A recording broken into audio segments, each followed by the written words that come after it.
আজকের রেসিপিটা একদম ইউনিক। প্রথমে আমি মটর ডাল সেদ্ধ করে নিয়েছি, কিছুটা মটর ডাল সেদ্ধ করে নিয়েছি। তারপরে ওর মধ্যে দিয়ে দিলাম কুচানো পেঁয়াজ, নুন, হলুদ, একটু হিং, কালো জিরে আর একটু কসুরি মেথি, আর দিয়ে দিলাম বেসন। ভালো করে এবার এটাকে মেখে নেব। সেদ্ধ করার ডালটা ওঠানোর সময় যেটা জল ছিল সেটা দিয়ে মেখে নিলাম, আর এক্সট্রা জল দিয়ে নিই। এবার সর্ষের তেলে ভেজে নিচ্ছি, গোল গোল করে ভেজে নিচ্ছি। ঠিক গোল নয়, ছোটো ছোটো করে চ্যাপটা চ্যাপটা করে ভেজে নেব, বড়ার মতো করে। যেমন করে বড়া করে তেমনি করে বড়াটা করে নিচ্ছি, লাল লাল করে ভেজে নেব। এটা কিন্তু একদম কম আছে, বড়া যে কোনো বড়া সবসময় কম আছে করলে কিন্তু ভেতরটা ভালো ভাজা হয়। হয়ে গেছে একটা দিক, আর একটা দিক উল্টে দিলাম। হয়ে গেছে, একটু ঠেকিয়ে রাখলাম খুন্তি দিয়ে।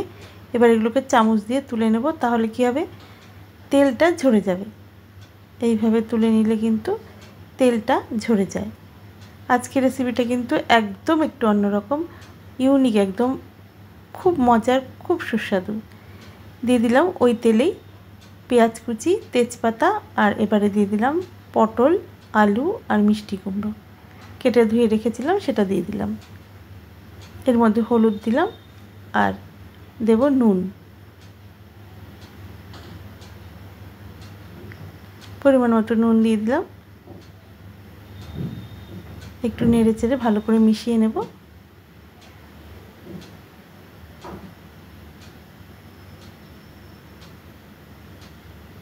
ভাজা ভাজা হয়ে গেছে।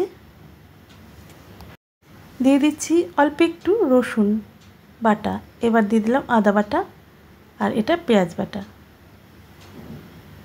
জিরের গুঁড়ো, ধনের গুঁড়ো, আর দেব শুকনো লঙ্কার গুঁড়ো দিয়ে ভালো করে কষিয়ে নেব। ভালো করে কষাতে হবে, নাহলে কাঁচা গন্ধ থেকে যাবে। এবারে কষানো হয়ে গেছে, জল দিয়ে দিলাম।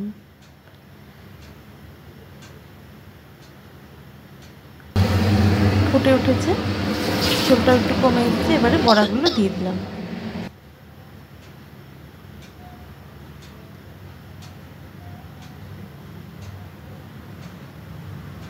একটু ঘি দিয়ে দিলাম।